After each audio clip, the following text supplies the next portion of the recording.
Not bad. We're all playing a little hurt. So I wanted to just talk a little bit about robots. You know, and I thought I knew what a robot was. And then last summer, I was in my woodworking shop, and in walked my friend Sebastian. Now Sebastian's taught at Stanford. He's taught artificial intelligence and computer science. He's worked on robotics. He's worked on self-driving cars. And he walks into my shop, and he says to me, "Wow, you have a woodworking robot." And I had never thought of this. There it is. It's a CNC router. It's a computer-controlled router. It's a big woodworking tool. But I never really thought of it as a robot. And he said, no, that's a robot. And so it made me start thinking about what is really a robot. And so I had a bunch of ideas, but the more I thought about it, the more confused I got about it. And it finally became a little bit like what Juster Potter Stewart said about pornography. You know, I can't really define it, but I know it when I see it. So this morning I just wanted to start out a little bit by seeing if we all know it when we see it. Not the pornography, the robot. Got that one. Okay, so what I want to do is everybody's going to participate, and I'm going to show you a bunch of robots or machines, and you're going to tell me whether or not they're robots or not. So the first one, R2-D2. How many people think R2-D2 is a robot? Let's see, R2-D2.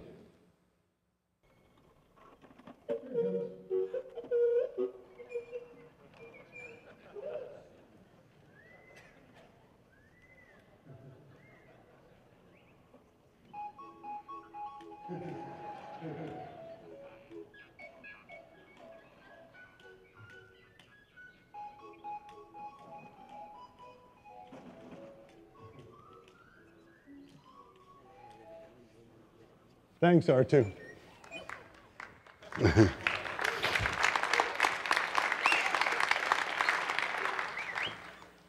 And R2 will be around if you want to talk to him. Okay, so for R2? R2? Okay, R2-D2. Next one, how about this kook arm? How many people think this is a robot? A lot of you. How many people think it's... No. Big no from R2. How many people think it's not a robot? Only a handful of us. Okay, how about Big Dog? One of the coolest things. How many people think... R2 doesn't think... R2 has no feelings for anyone else but himself. He thinks he's the only robot around. How about this 3D metal printer? How many people think of it as a robot? There's a couple of people. He just waves his head no to everything. How many people think it's not a robot? Here's one more, the Nest. How many people think of the Nest as a robot? Couple. How many think it's not? Looks like a slight majority. And we got one more volunteer. We got a volunteer from the audience. Here's Double. I wonder if Double can see R2. How many think Double? How many people think Double is a robot? Yeah. Cool. So here's the classic definition of what a robot is. You know, when people generally think of robots, they think of machines or electromechanical devices. And there's really three properties that kind of define what a robot is. The first one is that it can sense the environment. The second one is that it can move, that it has like highly articulated motion. And I think to a fault, we put a lot of emphasis on the fact that something can move. So when something moves, we're predisposed to say it's a robot, and when it doesn't move so much, we're a little bit more hesitant. And the last one is that it can react, that in some ways it demonstrates some level of smarts or reaction, that it does something in response to its environment. And those are three generally agreed upon things that a robot does. Now, when I was thinking about this, I went to my neighbor and friend, Chris Anderson. Chris runs 3D robotics. He does these drones. And I asked him, so what do you think is a robot? And he joked, he said, a robot is something that we call it before it actually works. Because once it actually works, we then call it by its name. So we call it a robot, but when it starts to work, then we call it a vacuum cleaner or a self-driving car or a factory. We start talking about it in real terms, but robots, are mostly we reserve the name for it. What I would take away from it is, in some ways, I think there are some things that we call robots that are not really robots, and there's some things that aren't that we call robots.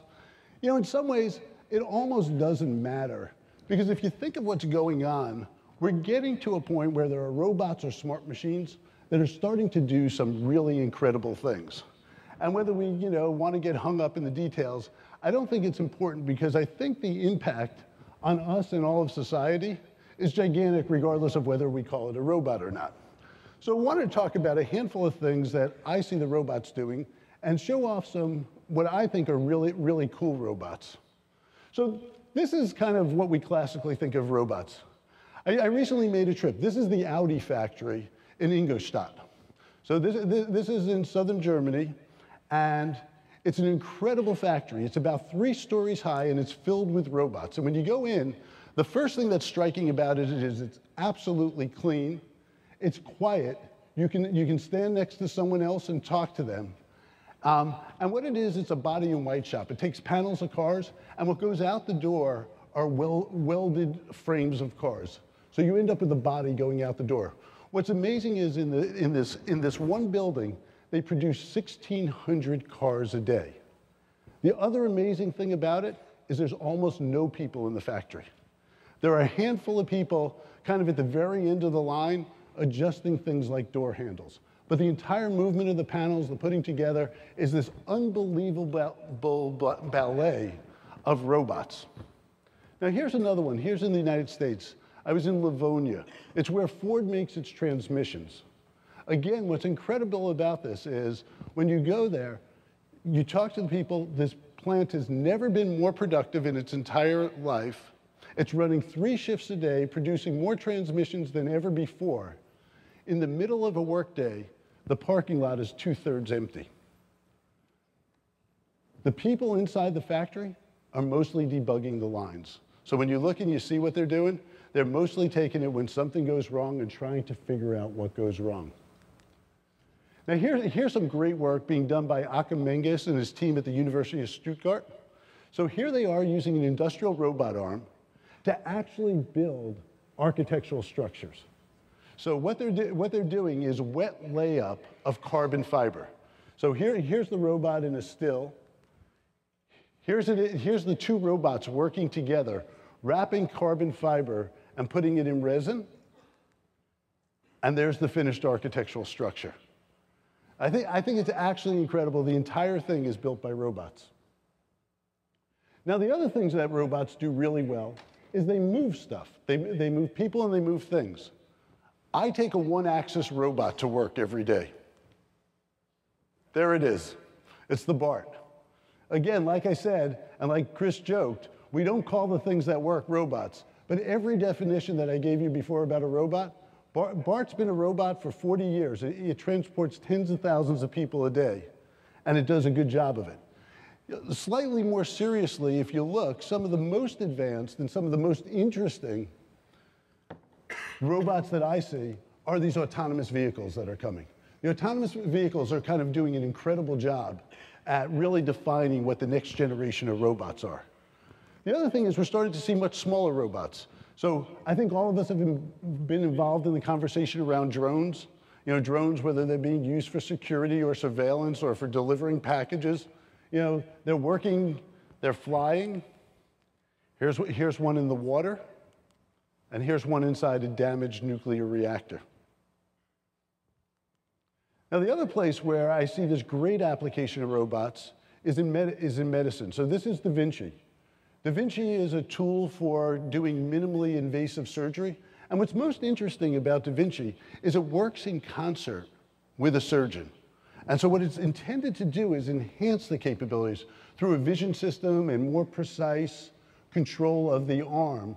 It actually allows a surgeon to do more than they could before. What's incredible about Da Vinci is that it's actually been used for 1.5 million surgeries already. Here's a different scale thing. Here's some work we're doing with the people at the Wyss Institute at Harvard.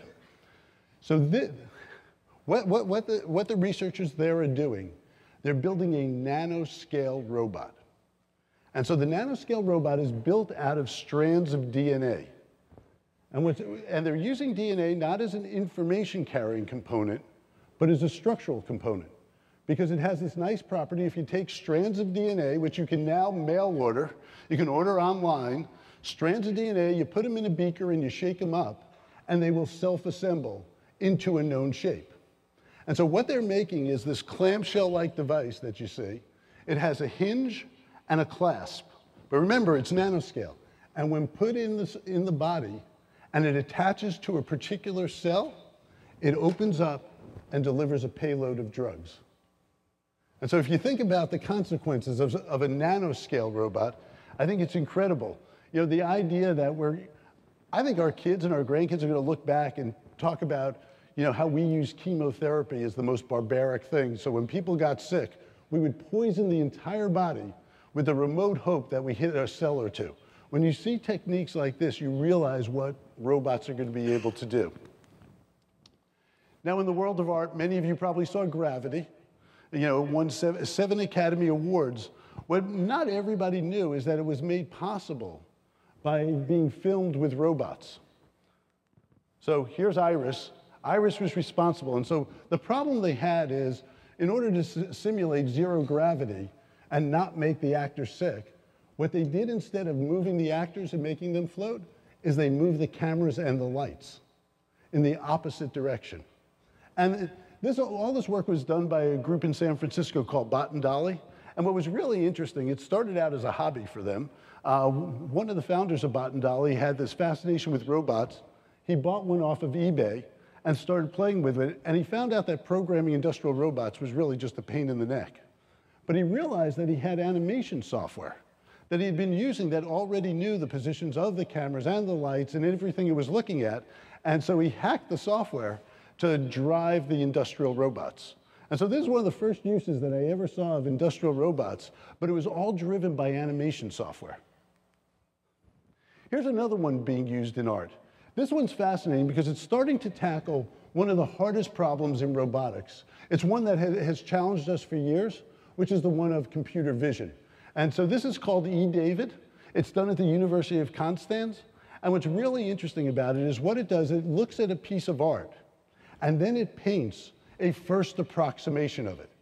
It then scans what it just painted, compares it to the original, and then applies more paint with more brush strokes. And then it compares. And it continues to do it. It can do a variety of brush strokes. It can do a variety of styles. And if you look at the upper right, that's something that was painted by eDavid. So, you know, for years, we spent a lot of time asking ourselves the question of what will robots be able to do better than humans?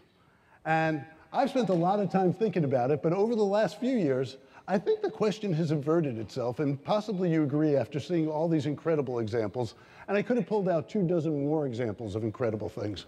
And so the question has changed into my mind from what will robots not be able to do better to what will robots not be able to do better than humans? And there aren't that many things that I think that they won't be able to do better. And the more I thought about it, I was trying to figure out why. And I was trying to figure out what has made these robots or smart machines smarter. What's enabled them to reach this level of really kind of astonishing performance? And it really seems like there are two techniques that I've watched that have really led to this. Now, the first one is this technique, when we compute, of just using brute force. Now, I was trained as a mathematician. I was always told the elegant solution is the right solution. We should always be looking for the simplest one, the most elegant one. But, you know, one of my great professional disappointments is many of the hardest problems that I've seen in my career have actually been cracked by brute force. So I use 3 examples that are there.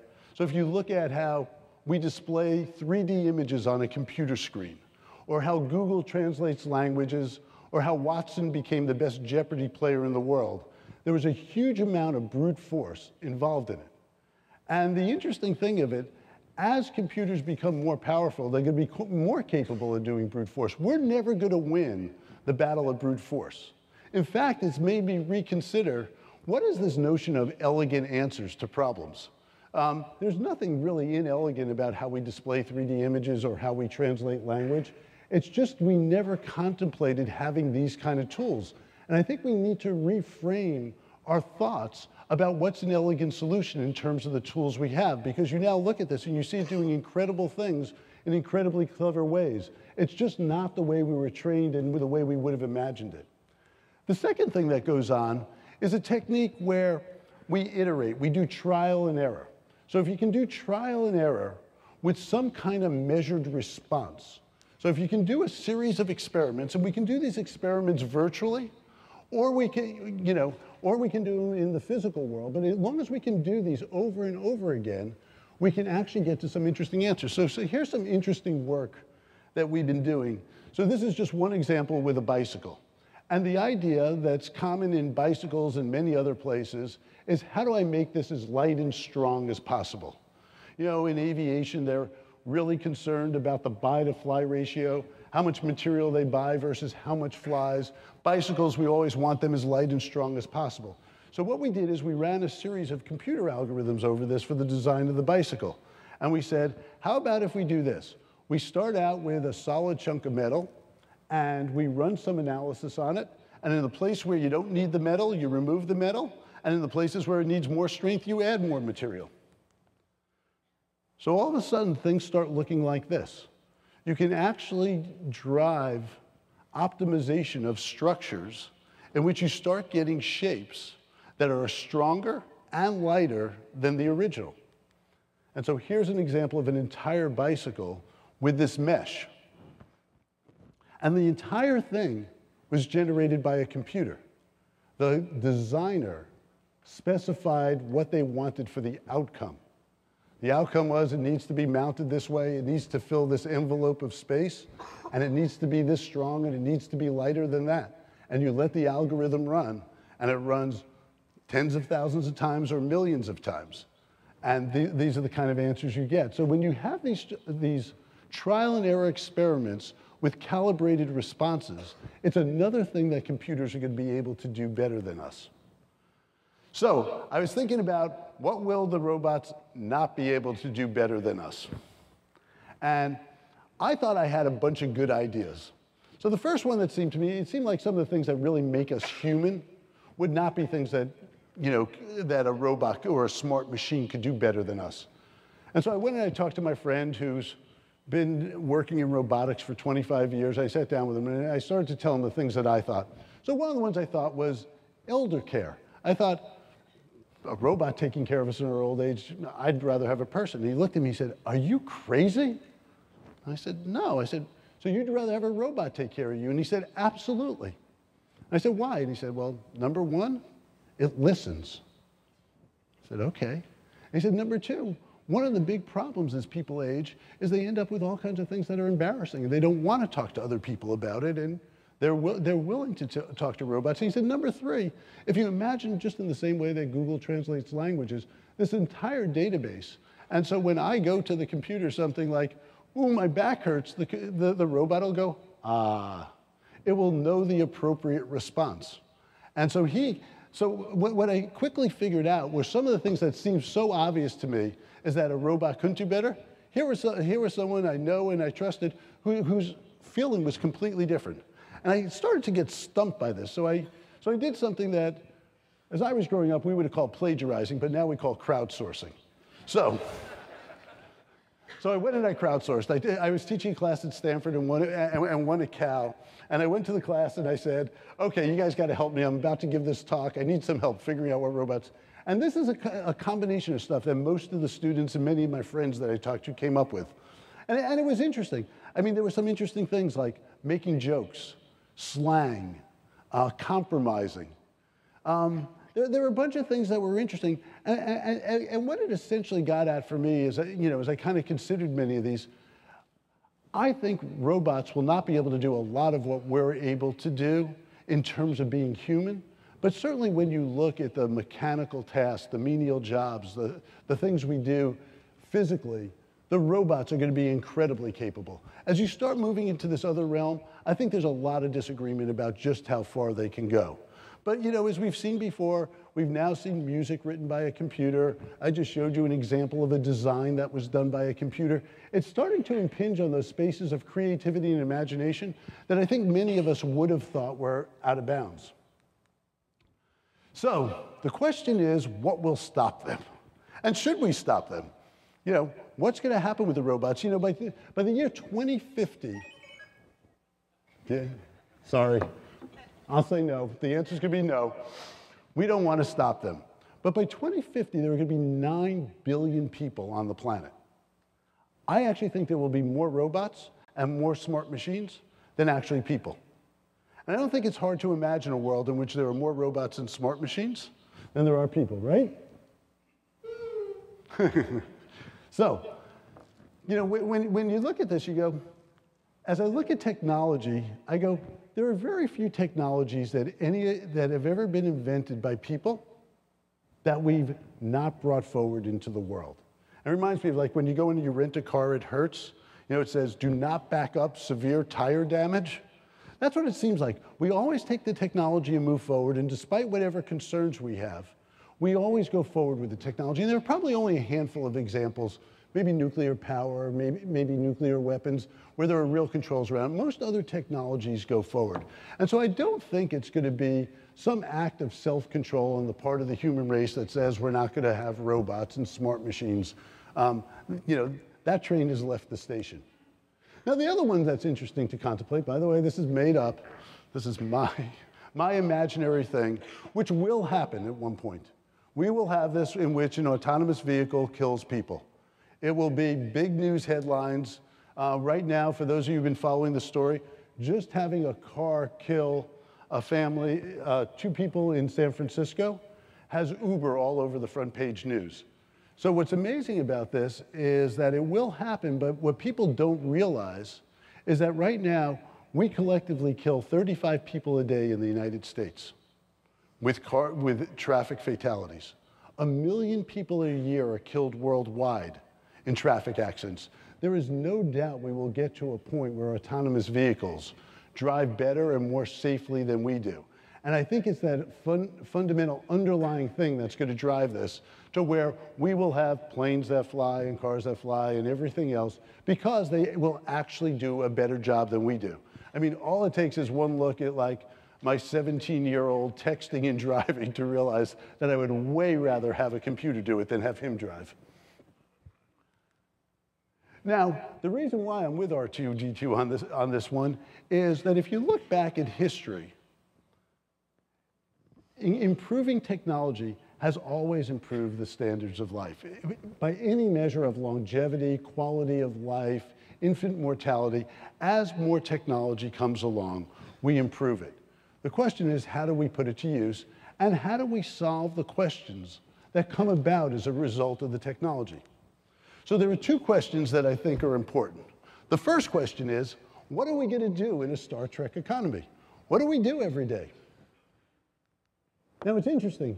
This question was posed by a luminary economist. This is John Maynard Keynes. In 1930, he wrote about something that was troubling him. He worried because of the improving technology and the accumulation of capital that his grandchildren wouldn't have to work more than 15 hours a week to fulfill their needs. So this was his big worry. He wrote a whole treatise on this thing. And it was kind of interesting. Now, since 1930, it turned out not to be true for his grandchildren. I'm sure it's not true for most of the people in this room. Most of us work.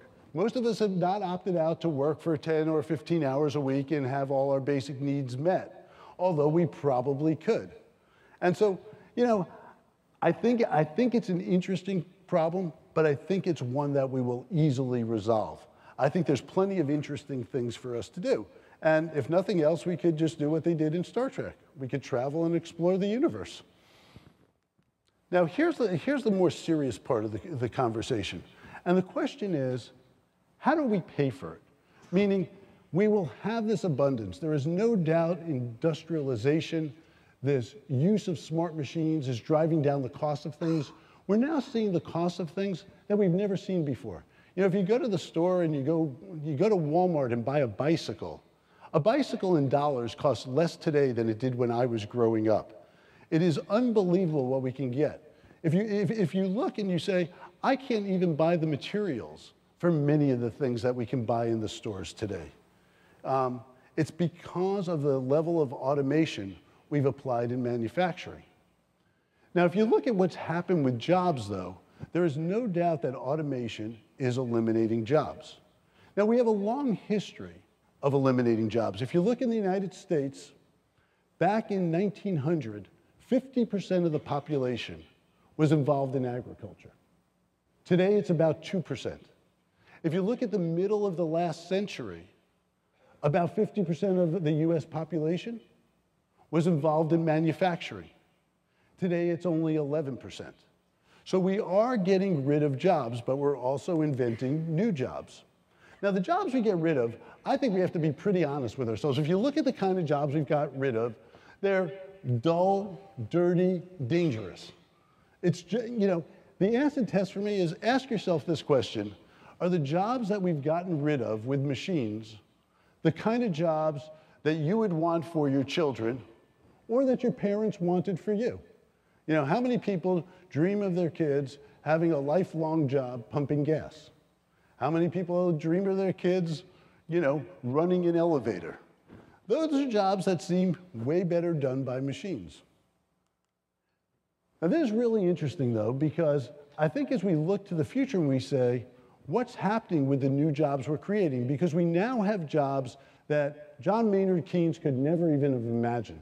We now have jobs. We have people making websites, social networks, doing synthetic biology, building nano robots, things that you couldn't have imagined. So we have created new jobs. But this is some work that was done by the McKinsey Global Institute, and I think it's really interesting. And so it's the big three auto companies in 1990, and then the big three in Silicon Valley, Facebook, Apple, and Google. What's interesting is the revenue of the companies in 1990 and today, virtually identical, nearly the same. The number of employees, it's an order of magnitude less employees in the modern companies versus the big three. So you're comparing 1.2 million employees versus 130,000. The other thing to look at is look at the difference in the market cap. 36 billion versus 790 billion. So if you look at it, the multiple there is 22 times more valuable collectively, those three companies, than the other three companies. If you combine the two things, you say, okay, the employees of Facebook, Apple, and Google are actually creating 220 times more value per employee than the employees of the big three automakers. And I would argue that for those companies, they could probably do it with even less than 130,000. So it's probably closer to 300 times. So there's this incredible thing going on in which we are creating a huge amount of wealth, but it's not spread around to as many people as we've ever seen. It's not the same number of jobs as before. And so one of the things that always surprises me, you keep hearing people wondering about this jobless recovery. And what does the jobless recovery actually mean? And so this is a really interesting chart. It's pretty easy to see. And what it is if you go back and you look, and these are the recessions that happened. And if you go back and you look, each time, the amount of time it took the economy to recover to the pre-recession levels of employment to afterwards, all the way up to about 1990, it's about 6 months for the economy to recover. And then all of a sudden it starts taking 15 months and 39 months. And this one, the one that just happened in 2008, 2009, will be like 50 months in order for it to recover. And so the real question we have to start asking ourselves, is this time different? Is there something different that's going on? Is it different this time? And I think the answer is yes. This is pretty compelling evidence that what's going on is a structural change in the economy. As a matter of fact, if you look back at it, what happens during recessions is companies are generally going and retooling. They're trying to figure out, how do I automate? How do I use more software? How do I use more computers to do the things before? So when I come out of the recovery, I'm in a better place to be more efficient and more productive than ever before. So with each one of these, we actually go through this thing that's actually accelerating the cycle, not the other way around. And so I think there's a profound shift going on in which we are creating wildly interesting, great new jobs, even entire new industries, but we're not able to employ the same number of people as before. Now, so a lot of economists have thought about this. These are two friends at MIT, Andy and Eric, and that's only because I can't pronounce Eric's last name that I won't do it publicly. So we'll call them Andy and Eric. And they've studied this problem. They have 2 books on the subject, and they've talked about what's going to go on. And they, like many really smart economists, have come up with not great answers. I think they describe the problem really well. They document it entirely. But the question of what do we do as a result of this, not so obvious what the answer is. So let me tell you about some of the answers that they and others have thought about, and some of the answers that I've come up with. What do we do with this era where we see, this thing where unemployment is still high, corporate profits are at an all-time high, and it does not appear like there's the same amount of opportunity for everybody in the society. So one of the easy answers, the one that people come across all the time, is we just have to do a better job educating our kids. And I would put this in the techno-optimist category, which I consider myself part of, which is just this idea that if we continue to teach people science and math, and we teach them entrepreneurship, we will keep creating these incredible new opportunities. I believe in that. I think it's absolutely true. I think it's necessary, but I don't think it's sufficient to solve the problem. Second one that's an interesting idea is this idea of having the government spend money on things like infrastructure. The infrastructure of many of the countries of the world is what led to its prosperity. And we need to continue to invest in the infrastructure, and countries that fail to do that will no longer prosper. And the idea makes a lot of sense, because if you can create jobs, you have people who can spend money. As an example, in the United States, 70% of our GDP comes from consumer spending. So it's really important that we have people who have jobs so they can actually spend money. So it's not a crazy idea to put money into things like public infrastructure projects. Now let's get to slightly more radical ideas. So one of the interesting ideas that people had, where they start thinking of a world in which there are some people who have fantastically well-paying jobs, but there are not enough jobs to go around, is this idea of a negative income tax. And the idea is you get paid for just being a citizen. Now, if you think it's crazy, it happens in some of the Gulf states, in places like Saudi Arabia. It actually happens in Alaska just for being there. And if you think it's kind of an unpleasant way to run a society, you can put some constraints on it. Say, for example, what you need to do in order to do this is you need to take care of the elderly, you need to teach the young, you need to clean the streets. You need something in order to get that check. But the idea of a negative income tax is one of the ideas that people are going with. Let's go further out on the radical side. Perhaps we're already doing jobs, but we're just not getting paid for them. So for those of you who are using Twitter or Facebook or something else, we are actually the product. We are the thing that's being sold. We're just not getting paid for it. So maybe the trade that we all made was not such a good trade. We thought it was a good one. I get free search. But if somebody's making billions and we're not getting any money, maybe there's a better way to do this. Maybe not. And my favorite radical idea is that rather than taxing income, what if we taxed output? So here's the idea. There's nothing sacrosanct about income tax. It didn't come down on some tablets. Nobody said there had to be income tax. What if instead what we really did is that we just taxed output? And then, for example, as the owner of a factory, I could decide to use more smart machines. I could use more robots. It's really just up to me. And I would pay a tax, and that's exactly what a tax is. Would it deter it? Slightly. But no more than an income tax deters us from earning more money, do I think an output tax would deter us from being more productive and making more output. So I kind of like that idea. So let's just step back. Hopefully I've shown you some really interesting things that are going on with computers, with robots, with smart machines. I think in the next 20 years, they're going to come to dominate our lives. In the next 30 years, they're going to exceed our population on the planet. There will be more smart machines than us. But what does that future look like? And, you know, like I said, I'm one of the techno-optimists. I believe that we do need to change things. We will continue through our creativity and imagination to invent new jobs, new industries, do things that people never imagined possible. But I also think we need to make sure that we're not blind to what we're creating. There is no doubt, as we go about creating these new industries, we're doing it without a proportional growth in jobs.